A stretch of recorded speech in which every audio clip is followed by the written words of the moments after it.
Hello everyone. Today I am going to be presenting on tort liability. The way that I define tort liability is a civil wrong for which a remedy may be obtained, usually in the form of some sort of damages. Typically it's monetary. Some assumptions for our purposes is that individuals or any school staff are responsible for their actions. Staff are responsible for injury that may cause injury to a student under his or her supervision. Could be physical injury or it could be emotional or mental injury. And these usually fall into two types of categories, which are intentional or negligence. So all of mine are actual examples I have from my administrative experience. So the first one is a cheerleading coach who continues to push as students are working out, kind of in the picture here. They stretch each other. What happened in this is the coach was telling this student to continue to push this student's leg higher. And this student here, who was the one being pushed, was saying, stop, stop, please, stop. It hurts. It's too hard. And this was caught on video by several students. And after an investigation, it was found that the coach was indeed at fault. And the coach was suspended and was was removed from the coaching position.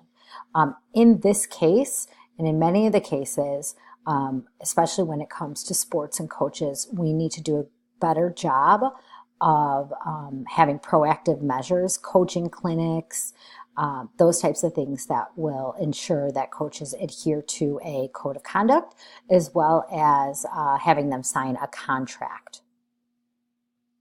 In my second example, a student was restrained by a paraprofessional that was already reprimanded for inappropriately restraining a student. So part of the reprimand resulted in a letter in the paraprofessional's file that said that she was no longer allowed to restrain students. And she was placed in a classroom where there was always another teacher or two teachers. In this case, the student pushed the paraprofessional and the paraprofessional restrained the student. After an investigation was done, the parents decided to sue the school district for not following the restraining procedures, and the district did end up settling with the students because the paraprofessional did move outside of what was required of her. And an example of a way that this could have been prevented would be by requiring yearly or semi-yearly training on restraining, as well as ensuring that those who already have had incidents are monitored maybe a little better. My third example is in regards to an IEP that was not followed. So this is a student that was in a general education class, and in this case, the IEP stated that the student should have study guides for all tests and quizzes in the class. And the teacher did not provide those. The parents were getting outside tutoring for this student, and the student was still failing the class. The student brought this to the attention of the administration, who did an investigation, and the conclusion was that we were not providing any study guides as stated in the IEP. And so the district ended up settling and paying for the tutoring.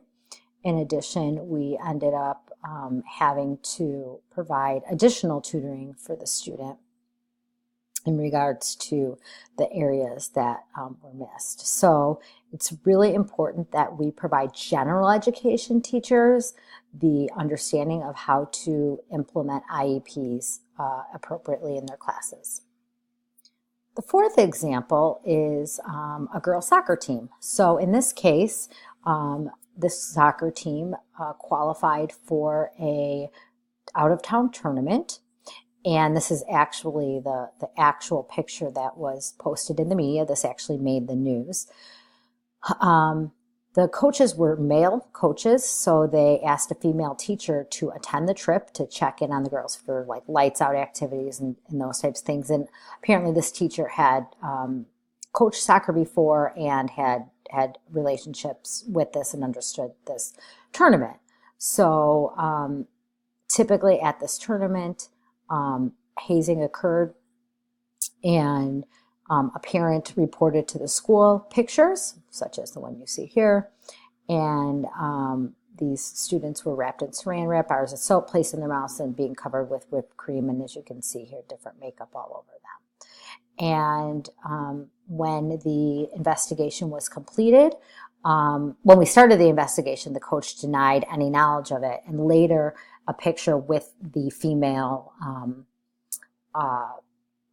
staff member who was chaperoning surfaced in one of the pictures. So we had evidence that that teacher was actually in the room when it happened.